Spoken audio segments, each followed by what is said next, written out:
Eliada has a long history of farming and agriculture.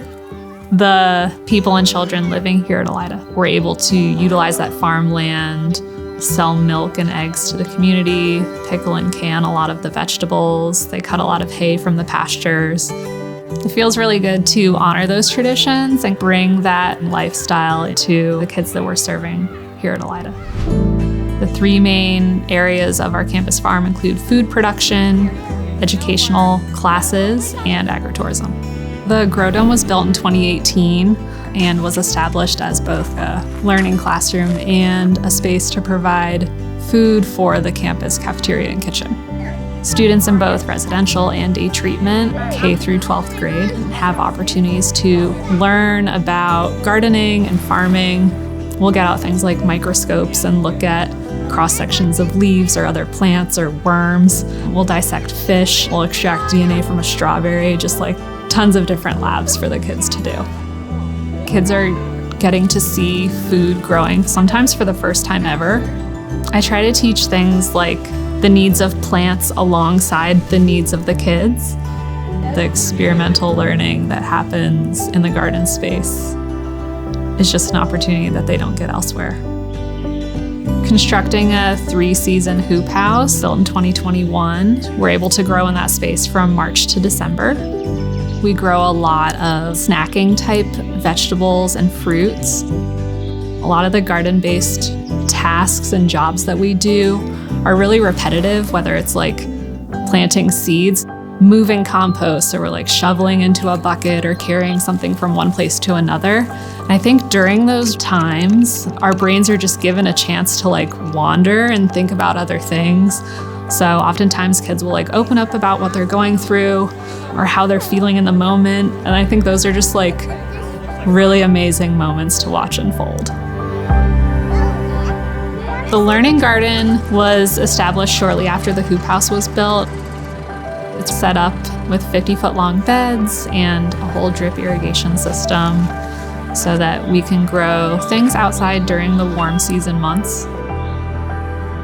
So over the past 4 years, we've actually more than doubled the amount of produce that we're growing on this campus.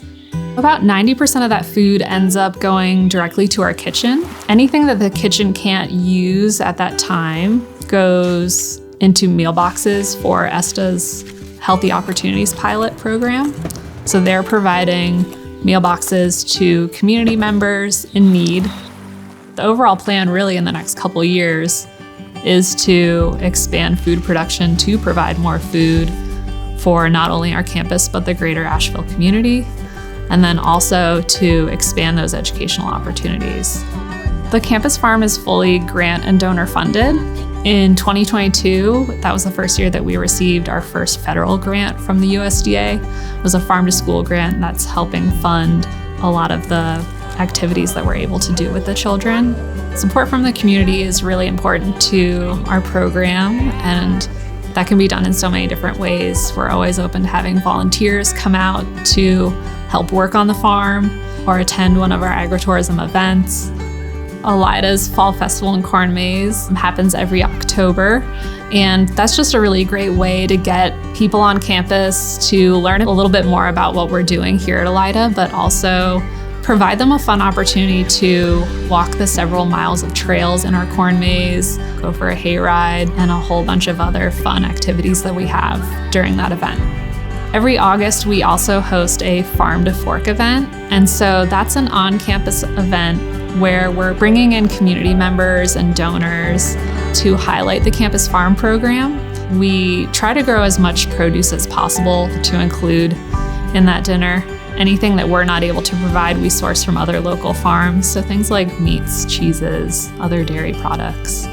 So in 2022, we launched Eliada's Campus Farm Tours, and that's an opportunity for people in the general public to schedule a 1-hour guided walking tour of our farm facilities and really get like a closer look into what it is that we're doing, how we're growing different things, and learn a little bit more about Eliada.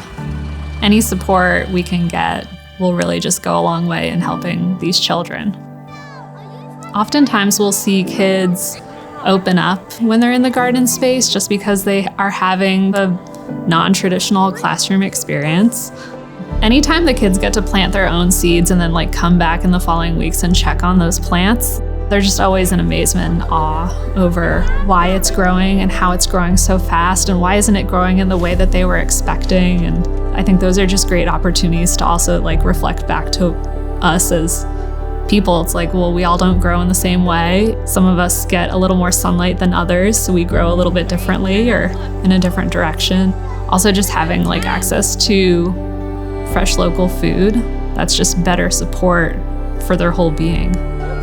The empowerment that comes from learning how to grow your own food and then getting to like enjoy eating it, I think it's just really special. A lot of times if I'm walking through the cafeteria, the kids will stop me and be like, hey, I helped harvest those tomatoes or that lettuce.